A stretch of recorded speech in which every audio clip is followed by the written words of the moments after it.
الحمد لله رب العالمين والعاقبة للمتقين ولا عدوان إلا على الظالمين وأشهد أن لا إله إلا الله وحده لا شريك له ولي الصالحين وأشهد أن محمدا عبده ورسوله وصفيه من خلقه وخليله سيد الأولين والآخرين اللهم صل عليه وعلى آله وصحبه ومن اتبعهم بإحسان إلى يوم الدين أما بعد. Mes chers frères et sœurs, aujourd'hui avec l'aide d'Allah Tabarak wa Ta'ala, notre thème est le comportement du prophète Muhammad sallallahu alayhi wa sallam.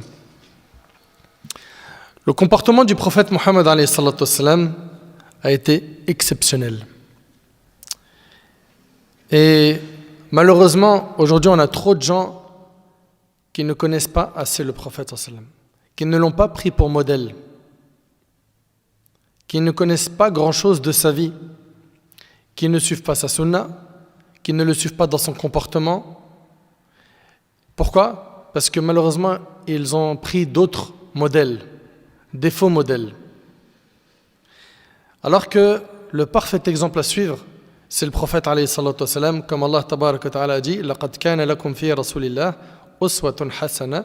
Vous avez en le messager d'Allah un parfait exemple à suivre. Son comportement alayhi salatu wa sallam a été historique, au point où Michael Hart, un chercheur américain, il n'était pas musulman. Et dans un de ses livres appelé, écoutez bien s'il vous plaît, un de ses livres appelé « Les 100 classements des personnes les plus influentes de l'histoire », il a dit « L'homme le plus influent de l'histoire de l'humanité fut Muhammad. » Allahu Akbar. Il s'agit ici d'un non-musulman qui, après avoir étudié les personnes influentes de l'histoire, il a dit que l'homme le plus influent de l'histoire de l'humanité fut Muhammad alayhi salatu wa sallam. Mais qu'est-ce qu'on connaît de lui ? Est-ce qu'on est fier d'appartenir à sa umma ? Est-ce qu'on cherche à lui ressembler dans son comportement, dans sa pratique religieuse ?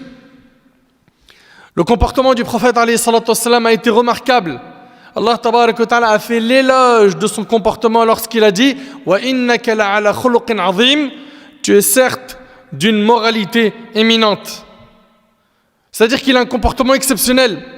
Et parmi les missions du prophète sallallahu alayhi wa sallam, il y avait quoi ?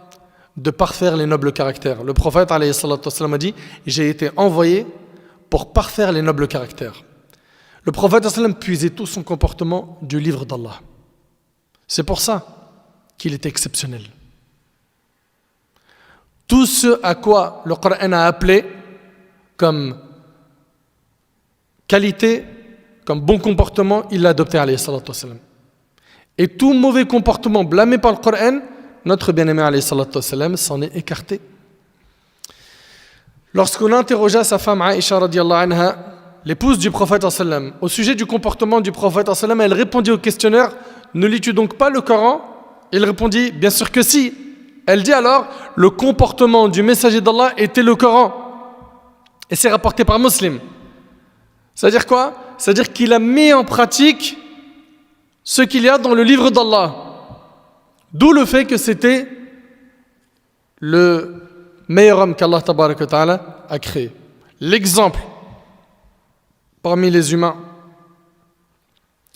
L'exemple parmi les humains. L'imam al-Tabarani rahimahullah a rapporté d'après Safiya bint Huyay, qui fait partie des mères des croyants, une épouse du prophète qui témoigne « Je n'ai vu aucune personne ayant un comportement aussi parfait que le messager d'Allah. » Par Allah, son comportement était non seulement exemplaire, mais en plus de cela, personne n'a eu un comportement comme le sien. Son comportement, je vous le dis, je le répète, a été exceptionnel. Héraclius, l'empereur byzantin, il a été impressionné par le comportement du prophète lorsqu'Abu Sufyan lui en a parlé. Il a tellement été impressionné qu'il a dit à Abu Sufyan, vous connaissez Abu Sufyan, qui était le chef des Qurayshites, il a dit, quant à moi, qui Héraclius, il a entendu ce qu'Abu Sufyan a dit sur le prophète et Héraclius a dit, quant à moi, si je savais pouvoir parvenir jusqu'à lui, je m'efforcerais par tous les moyens d'aller le trouver et dès que je serai auprès de lui, je lui laverai les pieds. Allahu Akbar. Et ça, c'était une marque de respect, de laver les pieds des gens. Il comprit que le prophète était capable d'éradiquer la corruption sur terre, qu'il a enseigné les nobles caractères. Mes frères et sœurs, je vous rappelle qu'aujourd'hui, il y a environ 2 milliards de musulmans sur terre qui disent La ilaha illallah. Tout ça, c'est par quoi? Par la da'wa du prophète, alayhi salatu wassalam, par son magnifique comportement. Lorsque les premiers commerçants musulmans sont entrés en Asie, ils ont impressionné les gens par quoi? Al-akhlaq al-hasana, par les bons comportements, par les nobles caractères. C'est-à-dire qu'il se pouvait qu'un commerçant dise n'achète pas chez moi aujourd'hui, j'ai bien vendu, va plutôt acheter chez mon frère. Ou bien, la qualité que j'ai aujourd'hui dans ma marchandise n'est pas au point, elle n'est pas top, va chez mon frère, il vend une marchandise de meilleure qualité. C'était des comportements qui étaient impressionnants. Subhanallah. Dans le cas où tu n'aimes pas pour ton frère ce que tu aimes pour toi-même, tu n'es pas considéré comme un véritable croyant. Et eux, ils ont été comme ça. Qui? Nos ancêtres, les pieux prédécesseurs. Les gens se sont tellement posé de questions sur le comportement du prophète, sur cette religion magnifique, qu'en 2020, c'est les statistiques que j'ai pu avoir sur le net, j'ai pas réussi à avoir plus récent, en 2020, on a environ 229 millions de musulmans en Indonésie, 200 millions de musulmans au Pakistan, 213 millions de musulmans en Inde, 153 millions de musulmans en Bangladesh, et j'en passe. Et tout ça, c'est le fruit de quoi? Du comportement du prophète, alayhi salatu wassalam. Subhanallah, aujourd'hui, les musulmans représentent environ un quart de la population mondiale. Je ne sais pas si vous imaginez. Et si l'islam s'est propagé autant, c'est par le bon comportement. Et j'insiste vraiment sur ce point. On a un trésor entre nos mains qui est l'islam, et hélas, peu de gens l'exposent comme il le faut. Pourquoi? Parce que ce trésor-là, ils n'en connaissent même pas sa valeur.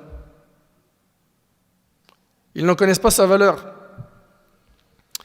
Il faut à tout prix chercher à ressembler au prophète sallam quand on est à la mosquée, dans la rue. Quand on est dans la rue, on ne crie pas, on n'insulte pas. Il n'y a pas très longtemps, j'avais vu une de nos sœurs voilée, et je ne généralise pas, mais insulter une femme qui était à sa fenêtre avec des gros mots qui font trop mal aux oreilles, qui sont graves. Okay, bien évidemment, qu'elle soit voilée ou pas, c'est haram. Mais quand en plus de ça, on a la barbe ou le hijab, on doit faire très attention, encore plus que qui? Que quelqu'un qui n'a pas le hijab ou la barbe. Parce que les gens, ils disent, ah bah tiens, regardez l'islam.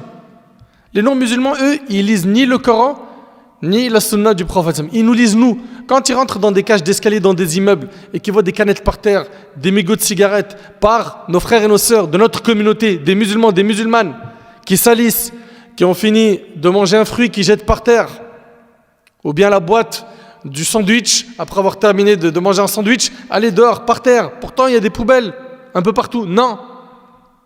Nous, notre religion, elle nous recommande de retirer ce qui gêne le passage et pas de nous-mêmes être la cause de la gêne du passage. Mais on s'est éloigné de nos enseignements, de notre religion.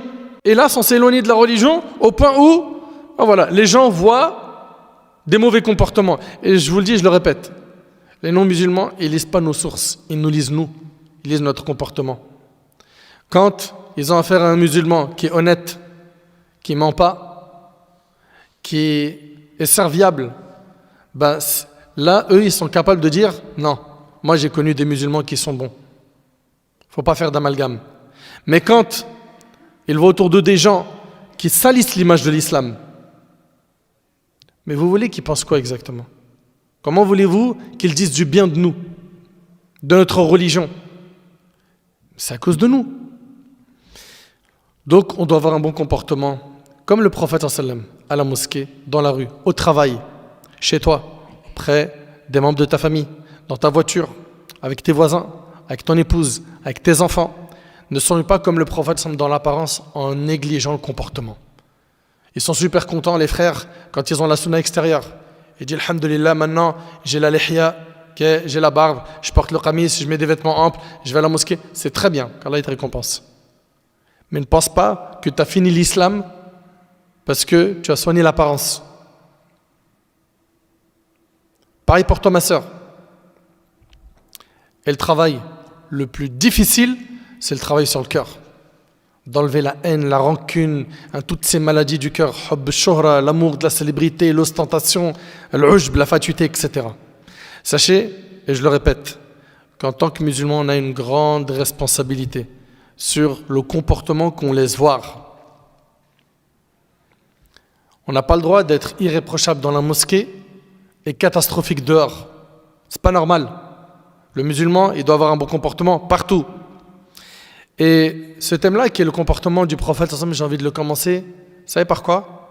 Par le comportement du prophète alayhi salatu wassalam, envers ses ennemis.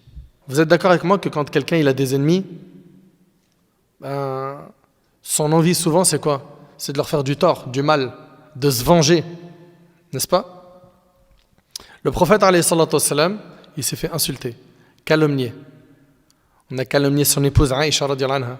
On lui a acheté des pierres, on l'a combattu. Et leur rêve à l'époque, c'était de tuer le prophète alayhi salatu wassalam. Et ils ont essayé de le tuer à plusieurs reprises. Ce qui est étonnant, c'est que lorsque les polythéistes voulaient préserver leurs biens, ils les remettaient au prophète sallallahu alayhi wa sallam. C'est-à-dire qu'ils n'étaient pas d'accord avec lui, ils étaient en guerre, en conflit, mais ils savaient que c'était l'honnête, le digne de confiance. As-Sadiq al-Amin, alayhi salatu wassalam. Subhanallah. Non seulement ils n'étaient pas d'accord avec lui, mais en plus de cela, ils l'ont combattu, lui et ses compagnons. Et les histoires sont nombreuses, c'est ce qu'il a subi Bilal radhiyallahu anhu, la famille de Yasir, et j'en passe. L'histoire témoigne que lorsque le prophète alayhi salatu wassalam a voulu émigrer, quitter la Mecque pour aller à Médine, il a laissé Ali ibn Abi Talib radhiyallahu anhu derrière lui. Vous savez pourquoi? Pour rendre les dépôts à leurs ayants droit. On lui avait confié des biens. Il a dit à Ali, toi tu restes pour rendre les dépôts. Subhanallah, il ne s'est pas dit, on est en conflit, je pars, ils m'ont fait du tort à moi et mes compagnons, allez, on prend leurs biens et on va à Médine. Non. Et ça montre l'honnêteté du prophète sallam. Ça montre à quel point il avait un excellent comportement. Concernant sa miséricorde, Allah tabaraka wa ta'ala, notre Seigneur, notre Maître, Allah nous informe que le prophète sallam était une miséricorde pour toute l'humanité. Il dit Azza wa Jal, wa ma arsalnaka illa rahmatan lil alamin. Nous ne t'avons envoyé que comme miséricorde pour l'univers. Le prophète sallam a été envoyé comme miséricorde pour l'univers. Et chaque prophète, à l'époque, il était envoyé à son peuple spécifique. Mais le prophète sallam a été envoyé pour toute l'humanité. Et notre religion, l'islam, est un message universel. Ce n'est pas un message dédié aux Arabes comme le pensent certains. Certains disent l'islam c'est la religion des Arabes. Faux. Le plus grand pourcentage de musulmans, il est en Asie. Vous vous trompez. Et puis dans notre religion, il n'y a pas de différence entre un blanc et un arabe, entre un riche et un pauvre, si ce n'est par la piété. Allah subhanahu wa ta'ala dit dans le Coran, Inna akramakum indallah atqakum. Le plus noble parmi vous est le plus pieux. Le meilleur d'entre nous, c'est qui? C'est le plus pieux. Il n'y a pas chez nous dans la mosquée, le premier rang il est réservé aux riches, les pauvres ils sont au fond. Non, ils sont mélangés. Pareil pour le pèlerinage. Quand ils font le pèlerinage, ils sont tous habillés avec le même vêtement. C'est vrai ou pas? Qu'ils soient riches ou pauvres, gouverneurs ou gouvernés. Et comment est-ce qu'ils vont se distinguer auprès de leur Seigneur? C'est par la piété, par la pureté de leur cœur, par le fait qu'ils adorent leur Seigneur comme il le faut. Sa miséricorde et son pardon furent encore plus grandioses lorsqu'il entra à la Mecque en conquérant et en victorieux. Lorsque le prophète sallam a conquis la Mecque, il est rentré avec 10 000 hommes. Et je vous rappelle que les Mecquois l'ont combattu, ils l'ont insulté, ils l'ont calomnié, ils l'ont fait énormément de tort à lui et ses compagnons. À ce moment, l'histoire s'arrêta pour examiner ce qu'allait faire Mohammed alayhi salatu wassalam de ceux qu'il avait combattus pendant 20 longues années. Ce jour-là, des musulmans pensèrent qu'il allait enfin pouvoir se venger et dire, qu'est-ce que certains musulmans disent? Ils ont dit, ce jour est un jour de lutte sanglante. C'est-à-dire aujourd'hui, le jour de la conquête de la Mecque, ça va être une tuerie. Ça va être un jour de vengeance. Le prophète alayhi salatu wassalam, il a dit non, ce jour est plutôt un jour de clémence. Et il s'agit de gens, je le répète, qui lui ont fait beaucoup de tort à lui et à ses compagnons.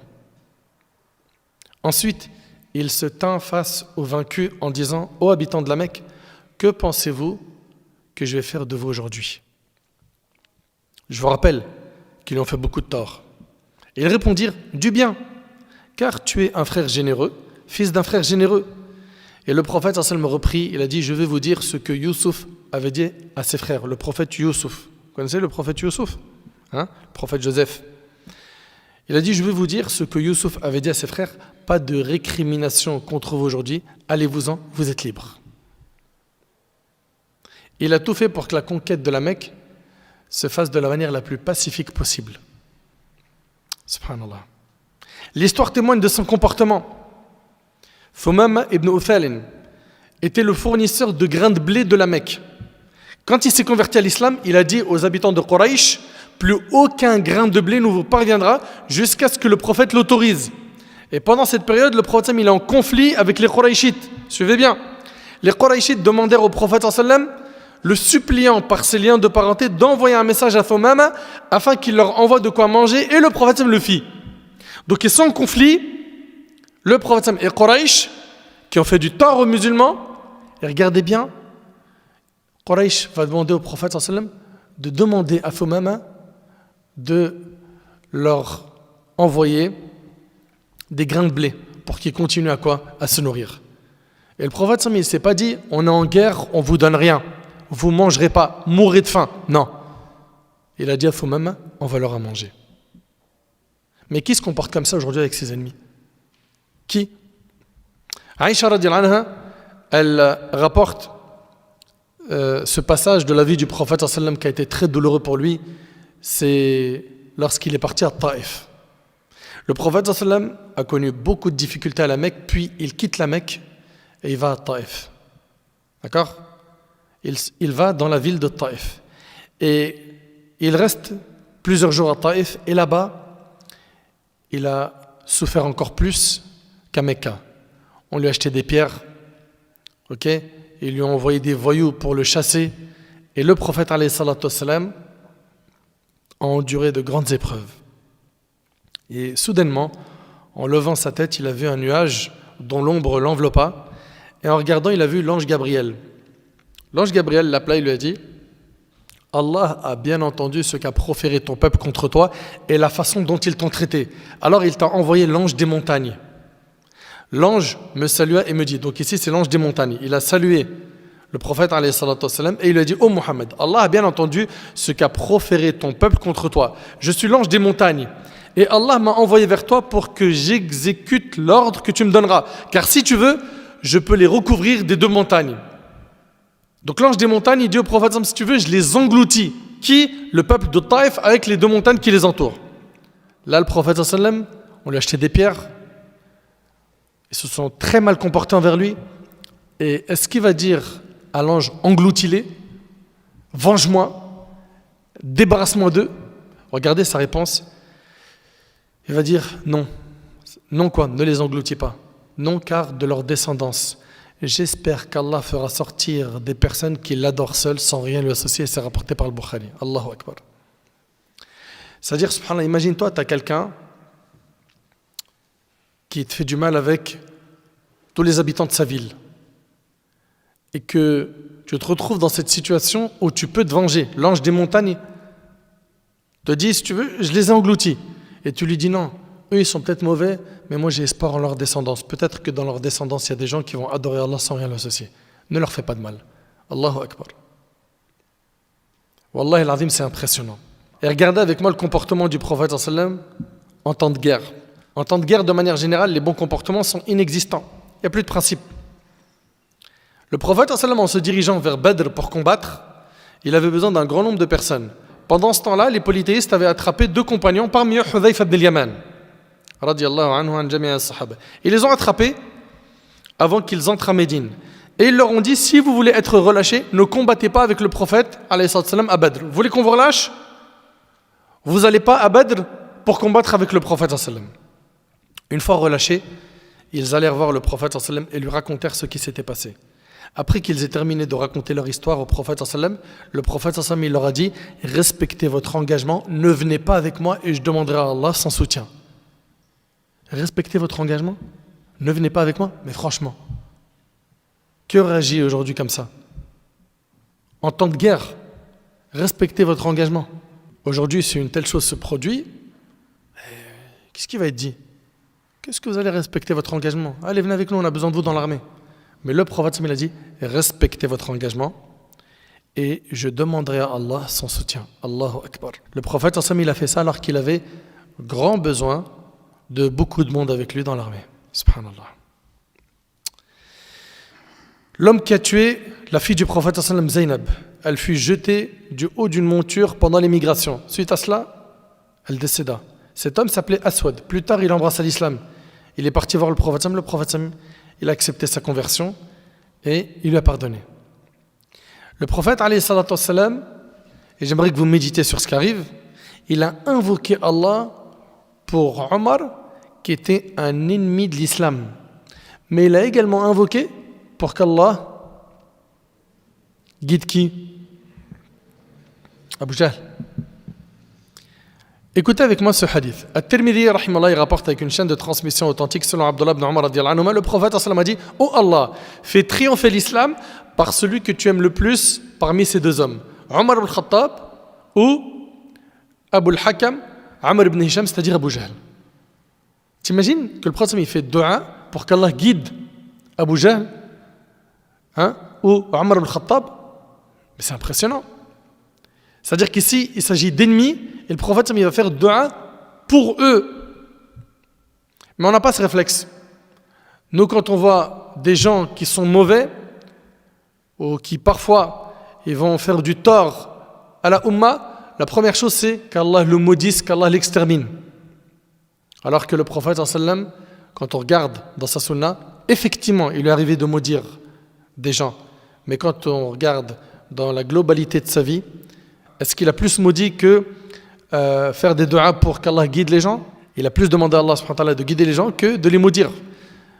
Regardez, At-Tufayl ibn Amr al-Dawsi, il va appeler son peuple à l'islam, puis après il va voir le prophète, il lui dit: Daws a péri, maudis-les. Et le prophète il dit: Allah mahdi Daws wa'ti bihim. Allah guide Daws et ramène-les vers nous. Thaqif, maudis-les. Il dit: Allah guide Thaqif et ramène-les vers nous. Vous voyez? On lui dit: maudit Thaqif. Il dit: oh Allah guide Thaqif et ramène-les vers nous. Et regardez dans ce hadith qui est rapporté par Bukhari Muslim, subhanallah. Il est vraiment impressionnant, wallahi. C'est Ibn Mas'ud radiyallahu anhu, il a dit: je revois encore le messager d'Allah alayhi sallam nous raconter l'histoire d'un prophète parmi les prophètes, que la paix soit sur eux tous. Son peuple l'avait frappé. Donc il y avait un prophète qui a été frappé au point de le faire saigner. Et en essuyant le sang de son visage, regardez ce qu'il dit le prophète. Il disait: oh Allah, pardonne à mon peuple car ils ne savent pas. Allahumma ighfir li qawmi fa innahum la ya'lamun. Ça c'est l'éducation des prophètes. Vous suivez? Subhanallah. Allahumma ighfir li qawmi fa innahum la ya'lamun. Et d'ailleurs, je tiens à signaler une chose. Nous aujourd'hui, on fait partie du décor de ce pays. Je dis nous les musulmans. Nos parents, quand ils sont venus il y a quelques années, beaucoup d'entre eux, ils pensaient qu'ils allaient travailler un petit peu et retourner au bled. Et ils avaient l'intention de faire ça. C'est vrai ou pas? Beaucoup d'entre nos anciens, nos parents, quand ils sont venus il y a quelques années, ils avaient l'intention de bosser, travailler un peu, et après retourner dans leur pays d'origine. Mais ils sont restés. Puis après, il y a eu plusieurs générations qui ont vu le jour, qui sont nées en France. Entre autres, nous. Et nous, aujourd'hui, qui faisons partie du décor dans ce pays, on n'est pas là, en France, avec de la haine, avec de la rancune. Non. Nous, on est là avec de la miséricorde, avec de l'amour, avec du respect. On veut le bien pour tout le monde, n'est-ce pas? Mais hélas, aujourd'hui, c'est un constat amer. Il y en a beaucoup parmi nous qui montrent une mauvaise image de l'islam. Dans Sahih al-Imam al-Bukhari, Muslim Jabir radiyallahu anhu a dit: nous étions avec le messager d'Allah sallallahu alayhi wa sallam à Dhat al-Riqa'. Étant parvenus à un arbre à l'ombre dense, nous y laissâmes le prophète sallallahu alayhi wa sallam. L'un des idolâtres arriva alors que le sabre du prophète sallallahu alayhi wa sallam était accroché à l'arbre. Il le dégaina et dit: as-tu peur de moi? Imagine-toi, le prophète sallallahu alayhi wa sallam, il est allongé sous un arbre, il a accroché son sabre, et il y a quelqu'un qui dégaine son sabre et qui lui dit: est-ce que tu as peur de moi? Le prophète sallallahu alayhi wa sallam lui a dit non. Regardez cette confiance en béton qu'il a en Allah subhanahu wa ta'ala. Et l'homme lui a dit: qui te protège de moi? Il a dit: Allah. Et dans une autre version, le sabre tomba alors de sa main et le prophète sallallahu alayhi wa sallam a saisi le sabre et lui a dit à son tour: qui te protège de moi? Là maintenant c'est le prophète qui est en position de force. Qu'est-ce qu'il a dit? Cet homme il a dit: sois le meilleur preneur, sois gentil avec moi. Mais il y a 2 minutes, tu as dégainé le sabre sur le prophète sallam. Sois le meilleur preneur. Il dit non, mais je te promets de ne plus te combattre. Il lui rendit sa liberté. Quand l'homme revint à ses compagnons, il leur a dit: je reviens à vous de chez le meilleur des gens. Vous entendez? Subhanallah. À Khaybar, une femme juive offrit au prophète sallam une épaule de mouton empoisonnée. Le prophète sallam, une fois informé, décida de la laisser en vie. Et il ne s'est pas vengé alors que ses compagnons étaient déterminés à la tuer. Alors, il ne s'est pas vengé quand ça l'a touché lui, mais après, quand un autre parmi les compagnons a mangé de cette épaule empoisonnée et qu'il est mort, à la fin, elle a été tuée. Mais quand ça a touché le prophète qui était, attention, le gouverneur des musulmans, le chef d'État, il ne s'est pas vengé. Mais aujourd'hui, vous imaginez un chef d'État, on lui empoisonne la nourriture et il sait qui a fait ça? Est-ce qu'on imagine son sort? Subhanallah. Anas ibn Malik radiyallahu anhu. Et regardez avec moi ce hadith. En fait, tous ces textes nous montrent le tempérament du prophète sallam, son comportement, comment c'était quelqu'un d'exceptionnel. Anas radiyallahu anhu, il dit: je marchais en compagnie du prophète sallam, il était vêtu d'un manteau najranite au bord épais. Un bédouin, écoutez bien, un bédouin l'ayant approché, le tira si fortement que je pus voir sous la violence de la pression le bord du manteau imprimer sa marque en haut de l'épaule du prophète. Alayhi salatu wassalam. Et ce bédouin, il dit au prophète en le tirant fort, il lui dit: ordonne qu'on me donne quelque chose du bien d'Allah dont tu disposes.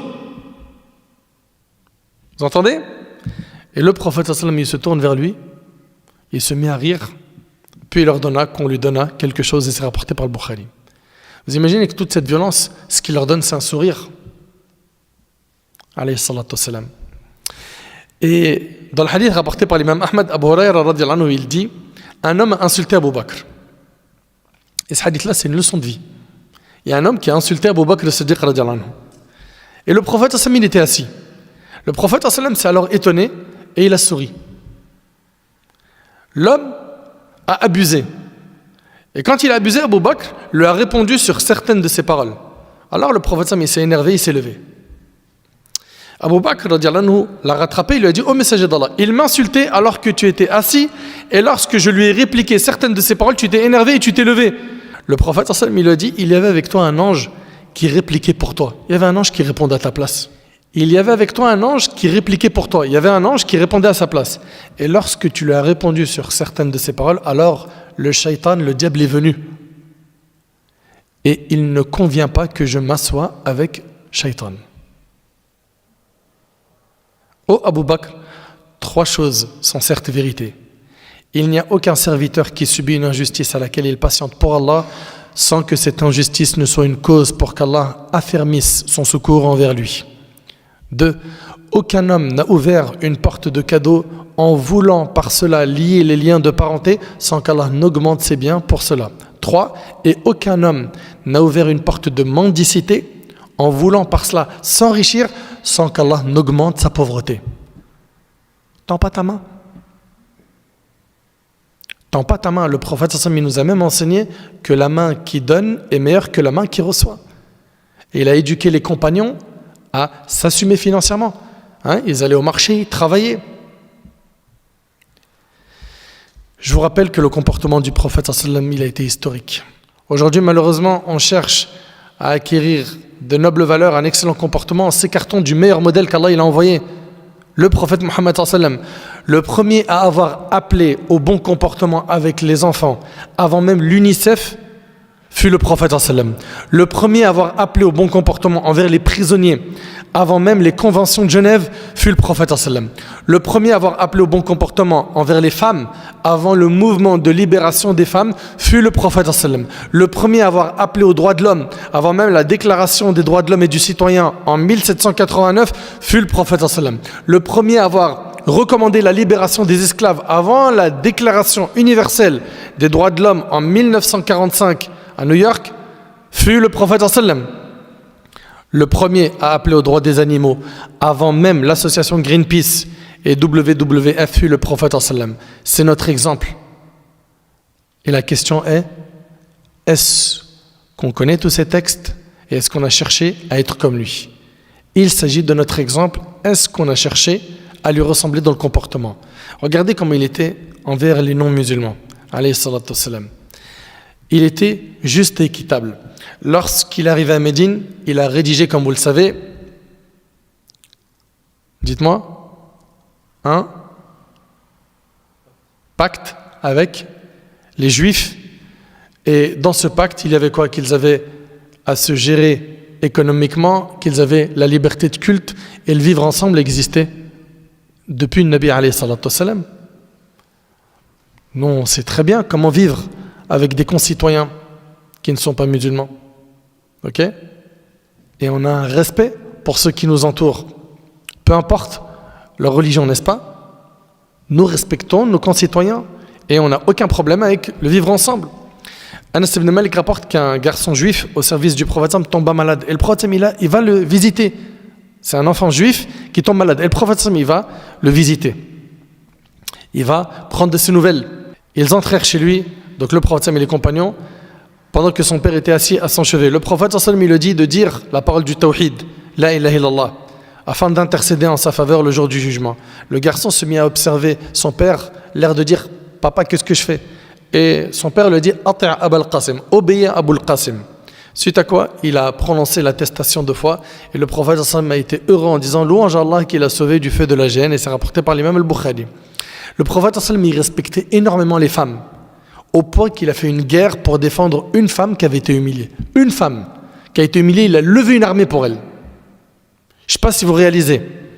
Il n'a jamais levé sa main sur une femme, ni sur un de ses esclaves, ni sur un enfant. Il écoutait attentivement le problème des femmes, alors qu'il avait une grande responsabilité sur les épaules, celle de la Ummah. Son comportement, je le dis, je le répète, envers les femmes, était vraiment impressionnant. Il se distinguait par une intense sensibilité et douceur. Le prophète, il aidait son épouse dans les tâches ménagères. Al-Aswad demanda à Aïcha, la femme du prophète, comment se comportait le prophète au sein de sa famille. Elle répondit, écoutez bien, il m'aidait dans les tâches ménagères et lorsque retentissait l'appel à la prière, il allait à la mosquée pour l'accomplir. Et c'est rapporté par le Bukhari. Subhanallah. Ça montre que le prophète aidait sa famille dans les travaux ménagers. Contrairement à ce que pensent certains qui supposent que la participation de l'homme au ménage l'humilie et lui fait honte. Au contraire, cette coopération engendre harmonie et affection entre les deux époux. Il était très fidèle, alayhi salatu wassalam. La fidélité du prophète envers son épouse Khadija, sa première épouse, radiyallahu anha, sa fidélité se perpétua jusqu'à sa mort. Anas dit, lorsqu'un cadeau était offert au prophète, il disait « Faites-le parvenir à cette femme, car elle était une amie de Khadija. » Subhanallah. Et c'est rapporté par Tabarani. Quand on lui a dit « Qui est la personne que tu aimes le plus ?» Tout de suite, il a dit quoi? Aïcha. Lorsqu'on questionna le prophète sur la personne qu'il aimait le plus, il a dit Aïcha, son épouse. Et c'est rapporté par le Bukhari. Et il connaissait bien ses épouses au plus petit détail. Regardez dans ce hadith-là qui est rapporté par l'imam al-Bukhari selon Aïcha. Le prophète il a dit à Aïcha, son épouse, je sais lorsque tu es en colère contre moi et lorsque tu es satisfaite de moi. Elle lui a dit, et comment sais-tu cela au messager d'Allah? Il dit, lorsque tu es satisfaite, tu dis, je jure par le Seigneur de Muhammad. Et lorsque tu es en colère, tu dis, je jure par le Seigneur d'Ibrahim. Subhanallah. Elle acquiesça et dit, je jure par Allah au messager d'Allah, je renonce seulement à prononcer ton nom en état de colère. Ça montre quoi? Cette complicité, cette relation, comment dirais-je, fusionnelle. On y voit ici que le prophète, il connaît ses épouses dans les moindres détails, qu'il y avait une proximité entre eux. Des femmes venaient voir les femmes du prophète pour se plaindre du mauvais comportement de leur mari. Et regardez ce qu'il disait le prophète, alayhi salatu wassalam. Il dit, de nombreuses femmes se sont présentées chez la famille de Mohammed pour se plaindre de leur mari. Sachez donc qu'ils ne sont en aucun cas les meilleurs d'entre vous. C'est pas eux les meilleurs, ceux qui font que leurs femmes se plaignent d'eux. Et le hadith il est rapporté par Abu Daoud. Et d'après Abu Hurayra radiyallahu anhu, le hadith il est chez l'imam al-Tirmidhi, le prophète sallallahu alayhi wa sallam a dit, les croyants ayant la foi la plus parfaite sont ceux qui ont le meilleur comportement et les meilleurs d'entre vous sont les meilleurs avec leurs femmes. Vous entendez? Et selon Thawban, le prophète alayhi salatu wassalam, a dit le meilleur dinar que dépense l'homme est celui qu'il dépense pour sa famille. Vous entendez? C'est-à-dire la meilleure dépense financière que tu fais, c'est celle que tu fais pour ta famille. Celui qu'il dépense pour sa monture consacrée au service d'Allah et celui qu'il dépense pour ses compagnons au service d'Allah rapporté par Muslim. Et on entend par famille, bien sûr, sa femme et ses enfants. Et selon Ibn Abbas, le prophète sallallahu alayhi wa sallam, il a dit l'homme qui donne de l'eau à boire à son épouse est récompensé. Et c'est rapporté par Ahmed. Et Al-Arbad ibn Sariya, c'est un compagnon du prophète sallallahu alayhi wa sallam, après avoir entendu ce hadith, il allait voir sa femme, lui donner à boire et il l'informa de ce qu'il avait entendu du messager d'Allah. Et le prophète sallallahu alayhi wa sallam, il a dit même que la bouchée de nourriture que tu mets dans la bouche de ta femme, tu as des récompenses. Subhanallah. Et d'après Aïcha radiyallahu anha, elle dit j'accompagnais le prophète sallallahu alayhi wa sallam dans un de ses voyages alors que j'étais encore une jeune fille mince. Puis le prophète alayhi salatu wa sallam, dit aux gens avancez. Ils avancèrent, puis il m'a dit viens faire la course avec moi. T'imagines un peu? Je ne sais pas si tu réalises. Le prophète sallallahu alayhi wa sallam qui trouve du temps pour un divertissement bien encadré, pour un moment de détente avec son épouse. Je ne sais pas si on réalise. Lui qui était le chef des musulmans, l'imam, celui qui enseigne aux gens, celui qui répond aux questions, il trouve du temps pour dire à sa femme viens on fait une course. Et aujourd'hui il y a des gens qui se marient et qui, en rentrant de plus en plus dans le din, dans la pratique religieuse, ça y coupe tout loisir et tout divertissement bien cadré avec son épouse, avec sa famille, avec ses enfants. Pourquoi? Pour quelle raison? Je me souviens même que j'avais reçu un coup de fil. Franchement, ça m'avait trop choqué. Un frère, il m'a dit que voilà, ça se passait pas bien dans son couple parce qu'il parlait peu dans son couple. Je dis pourquoi? Il m'a dit parce que le prophète, il a dit celui qui croit en Allah et au jour dernier, qui dise du bien ou qui garde le silence. Je lui dis d'accord. Et il me dit moi je parle pas à la maison. Je lui dis tu parles pas du tout. Il me dit je parle pas. Je lui dis donc toi tu crois que quand on parle, c'est soit pour dire un verset ou un hadith ou on se tait. Je dis mais prends de ses nouvelles, demande-lui comment la journée a été, sa fatigue, ses projets, parle avec elle des soucis qu'elle a. Mais c'est pas possible. Et lui, il croyait que quand on parle, c'est soit pour dire un verset, un hadith ou rien. Non, tu as le droit aussi de parler pour prendre de ses nouvelles, savoir comment elle va. C'est incroyable quand même de devoir expliquer ça aux gens. On voit ici que le prophète sallallahu alayhi wa sallam, il a fait une course avec sa femme. Et nous, il faudrait aussi qu'on trouve du temps. Pourquoi? Pour faire décompresser madame. Que ce soit dans une sortie, dans un parc, ou dans un endroit pour manger un petit bout. Ok? Toujours que ce soit cadré au niveau du djinn. Et voilà, de cette manière-là, ça renforce les liens entre vous, ça fait changer d'air, et on en a tous besoin. Subhanallah. Ça me rappelle le hadith de Uthman ibn Mad'un, où sa femme, elle était avec Aïcha et le prophète, il était étonné de s'en laisser aller au niveau de son apparence. Et en fait, l'épouse de Uthman, elle a dit en fait que son mari, c'est quelqu'un qui jeûne le jour et qui prie la nuit. En 2 mots, il n'a pas le temps pour elle. Et le prophète, il a convoqué Uthman ibn Mad'un, il lui a dit est-ce que tu te détournes de ma sunna? Pourquoi? Parce qu'il n'accorde pas de temps à son épouse. Il a dit non, c'est ta sunna que je recherche. Et le prophète, il lui a expliqué qu'il fallait donner le temps, le droit à chaque chose. Tu vas donner le droit à ton Seigneur, le droit à ton corps, tu vas te reposer, tu vas faire du sport, etc. Tu vas donner le droit à ta famille en les visitant, en restant avec eux. Donc le prophète, il a fait la course avec elle. Et dans cette course-là, c'est Aïcha qui a gagné. Dans un autre voyage, le prophète, il a dit aux gens avancez. Et là, Aïcha avait pris du poids. Il a dit viens faire la course avec moi. Et cette fois-ci, le prophète a gagné la course. Il riait en disant cette fois c'est la revanche. Et c'est rapporté par Ahmed. De plus, le prophète il aimait la compagnie de son épouse lors des invitations. Et il refusait si jamais l'hôte n'admettait pas sa femme avec lui. Anas raconte que le prophète il avait un voisin persan qui faisait des délicieux mets, des bons repas. Ce voisin préparait un plat pour le prophète, le convia à sa table. Le prophète il a dit et mon épouse? Il lui a dit non. Le prophète il a décliné l'invitation. Il a invité une deuxième fois, il lui a dit et mon épouse, il lui a dit non, il a décliné l'invitation. Troisième fois, et mon épouse, il lui a dit oui. Il a dit à son épouse, viens avec moi, il a pris avec elle Aïcha, et ils sont partis répondre à cette invitation.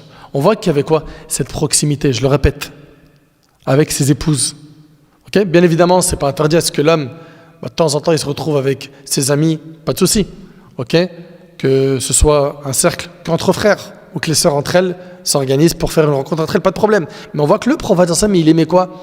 Qu'il y ait cette proximité avec ses épouses, qui sont tout le temps ensemble, qu'ils partagent un maximum de moments ensemble. Anas radiyallahu anhu a dit, une femme dit au prophète, ô messager d'Allah, j'ai besoin de toi. Le prophète lui répondit, ô mère d'un tel, emprunte le chemin que tu souhaites, je te suivrai pour résoudre ton problème. Après cela, le prophète s'en alla et se concerta avec elle en privé jusqu'à ce qu'elle n'ait plus besoin de son aide. Et c'est rapporté par Bukhari Muslim. On voit donc que le prophète il a respecté les femmes. Et l'islam a valorisé les femmes. Et l'islam a valorisé les femmes. La femme à l'époque des Arabes, elle n'avait pas de droit. Et l'islam est venu lui donner énormément de droits. En tant que mère, elle a été valorisée. Le paradis se trouve sous les pieds des mères. En tant qu'épouse, tu complètes la moitié de ta religion quand tu te maries, n'est-ce pas? C'est ce qu'a dit le prophète sallam. C'est que quand tu te maries, tu as quoi? Fais la moitié de ta religion. Tu t'imagines? En tant qu'épouse, le prophète il a dit le meilleur d'entre vous, c'est le meilleur avec sa femme. En tant que fille, elle a été valorisée. Celui qui a 3 filles ou 2 filles, elles sont un bouclier contre l'enfer pour le papa, s'il les éduque bien. En tant que sœur, elles ont été valorisées. Il y a des textes. En tant que tante, le prophète il a dit que la tante maternelle est comme la mère. Subhanallah. La femme est un diamant, un bijou, valorisé par l'islam. Et on veut nous faire croire que l'islam a lésé la femme. C'est faux. C'est simplement que malheureusement, beaucoup de gens ne connaissent pas l'islam.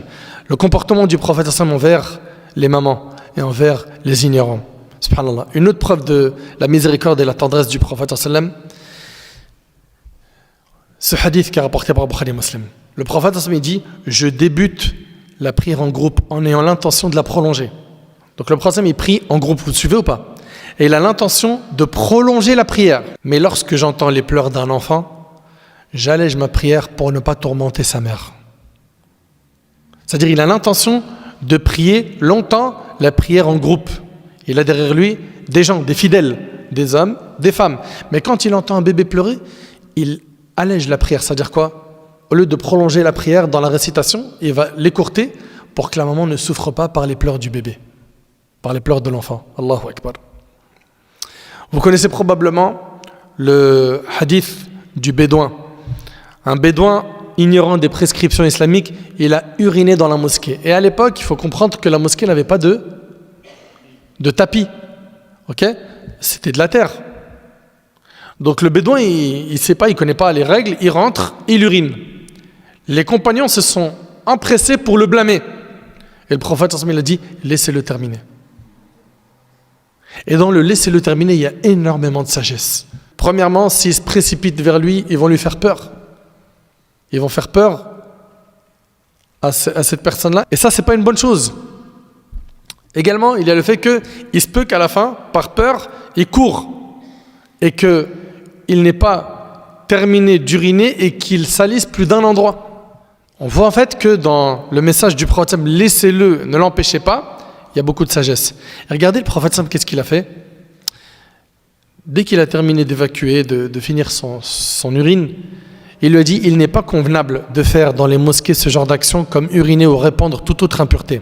Les mosquées ont au contraire été érigées pour évoquer Allah, prier et lire le Coran. Vous savez, l'homme il a tellement été touché par le comportement du prophète qu'il a dit, oh Allah, fais miséricorde à Muhammad, ainsi qu'à moi et à personne d'autre.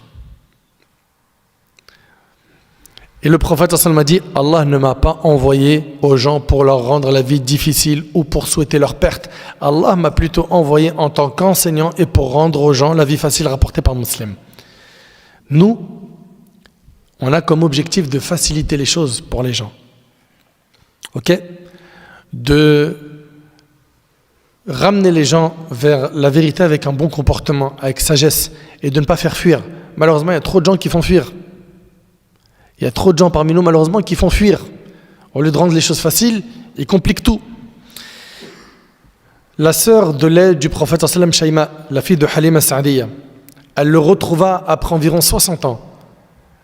Il l'a honoré, il lui a fait des cadeaux. Comment il était avec les enfants? Regardez avec moi, méditez avec moi sur ce hadith qui est vraiment impressionnant. Sahl ibn Sa'ad, il rapporte que le prophète sallam reçut quelque chose à boire. Il en but, et à sa droite se trouvait un jeune homme. Ce jeune homme, c'était Abdullah ibn Abbas. Et à sa gauche, des personnes âgées. Il dit au jeune homme, me permets-tu de donner d'abord à boire à ceci? Vous savez que il est recommandé quand on va servir un récipient ou quelque chose, on commence par la droite. Ok? À droite, il y a Abdullah ibn Abbas qui est jeune. D'accord? C'est un jeune homme. Et à gauche, il y a des personnes âgées. Normalement, ici, le prophète, il commence par qui? Par sa droite, on est d'accord ou pas? Mais le prophète, ensemble, il voit Ibn Abbas, puis il voit ici des compagnons qui sont d'un certain âge, et il demande la permission à Ibn Abbas, est-ce que tu m'autorises à leur donner à boire eux d'abord? Je ne sais pas si vous réalisez. Le prophète, ensemble, il lui demande la permission, est-ce que tu m'autorises à leur donner à boire à eux d'abord? Franchement, entre nous, qui aujourd'hui se comporte comme ça avec nos jeunes?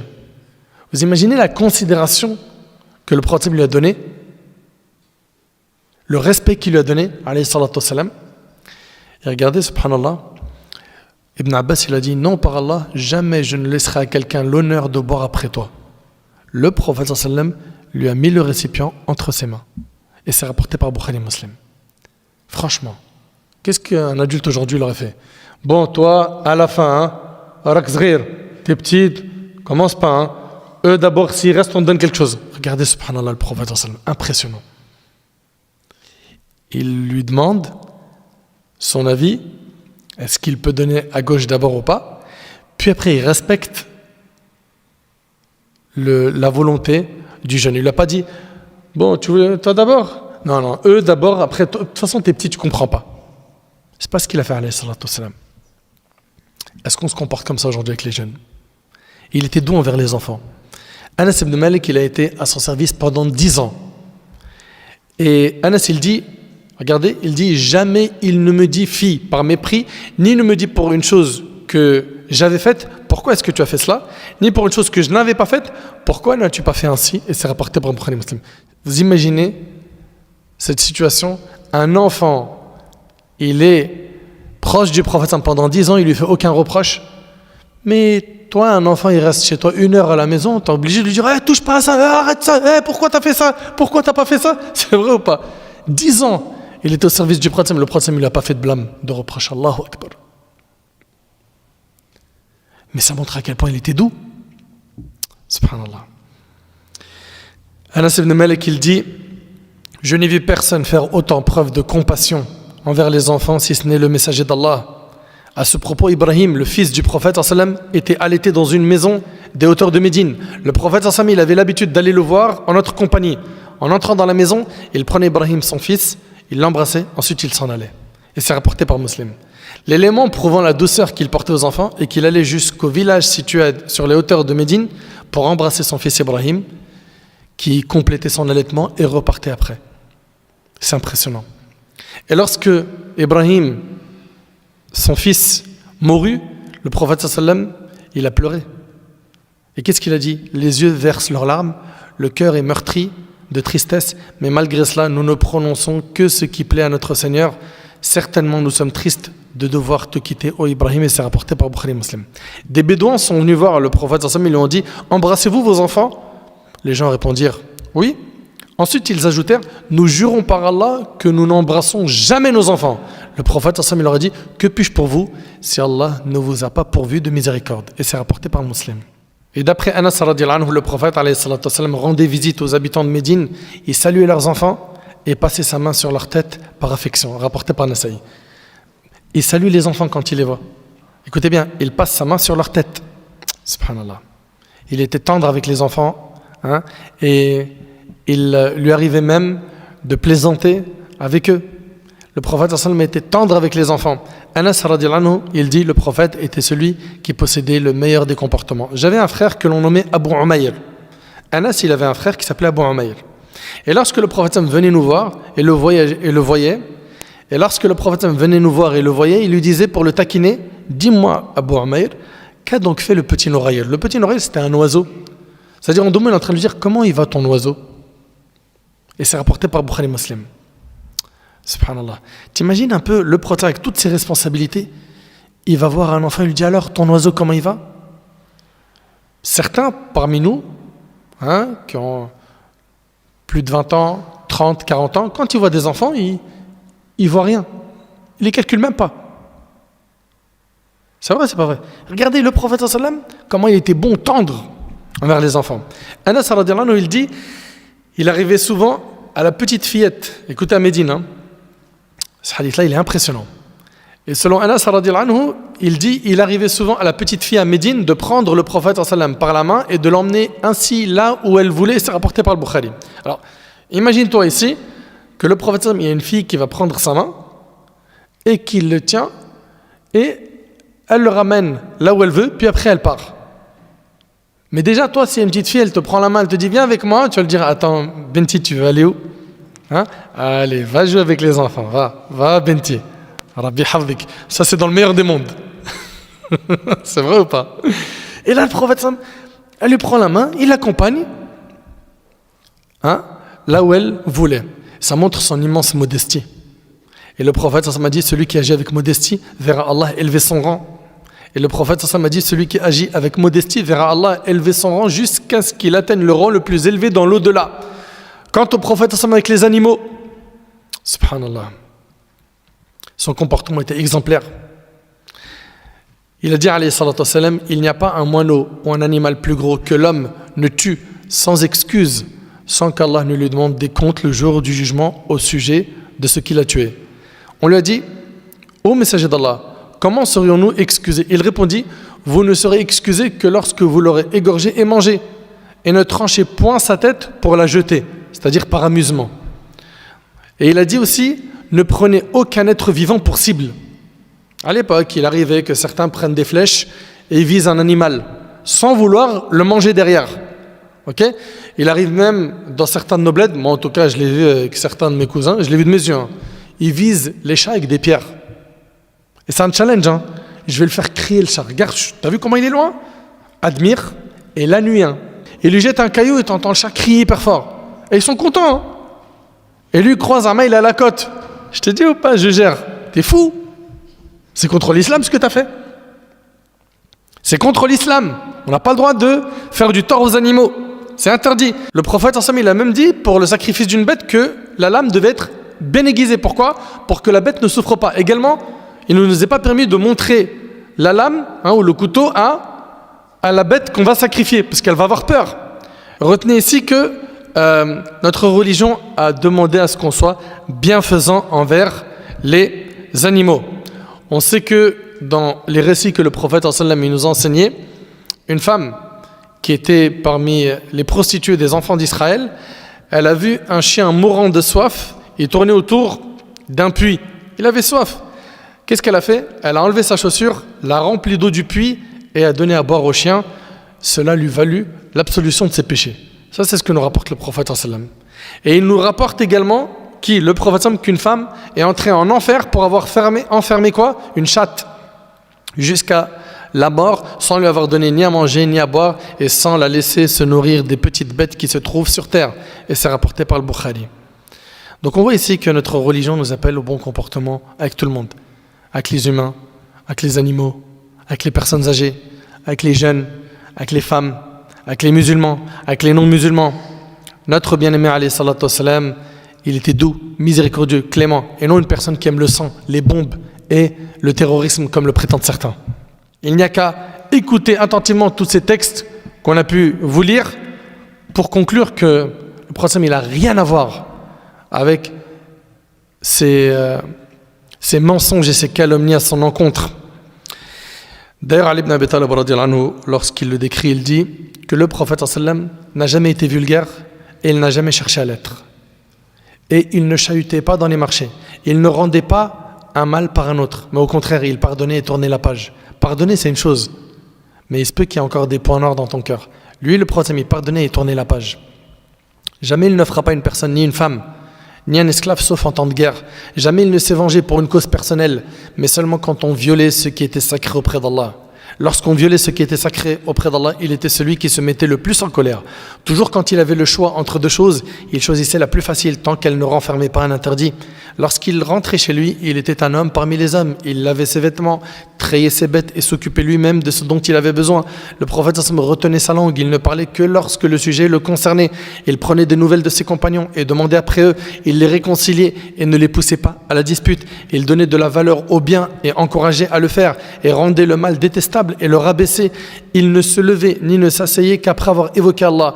Lorsqu'il finissait de parler avec un groupe de personnes, il restait assis jusqu'à ce que tous les autres groupes se soient entretenus avec lui. Il donnait à chaque personne une part de son temps de telle manière que chaque personne pensait qu'elle fut le mieux accueillie. C'est impressionnant. Il répondait à la personne par ce qu'elle désirait ou par une douce parole. Il respectait les personnes âgées, faisait preuve de tendresse avec les enfants et venait en aide à l'opprimé. Il était agréable au regard et faisait preuve d'un excellent comportement. Il était doux et n'était point rude, dur, ni critiqueur, ni avare. Il était ouvert à tous et possédait le meilleur langage. Et ses relations avec autrui étaient les plus louables. Voilà pour ce qui est du comportement du prophète alayhi salatu wassalam. Et c'était quelqu'un qui plaisantait. Et quand il plaisantait, il ne mentait jamais.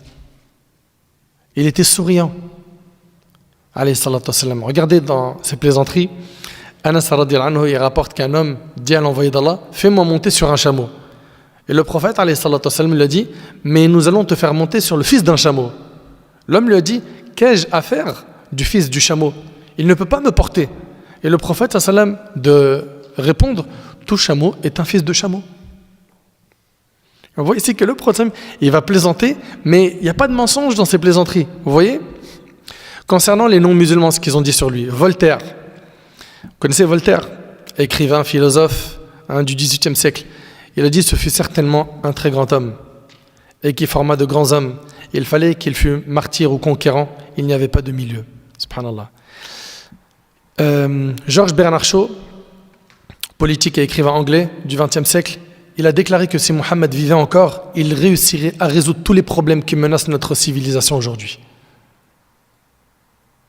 Le poète allemand Goethe a dit « J'ai cherché dans l'histoire un modèle parfait pour cet homme et je l'ai trouvé dans le prophète arabe Mohammed. » Allahu Akbar.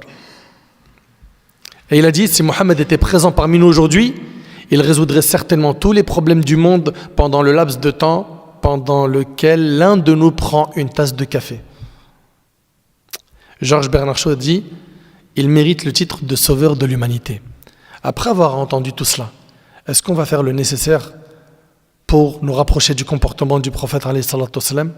Chacun d'entre nous connaît ses faiblesses, ses manquements. C'est vrai ou pas? Chacun connaît les maladies de son cœur. Est-ce qu'on va faire le nécessaire pour évoluer, être meilleur? Le prophète il a insisté sur le comportement. Il nous a dit que la chose qui pèsera le plus lourd dans la balance le jour du jugement, c'est quoi? C'est le bon comportement.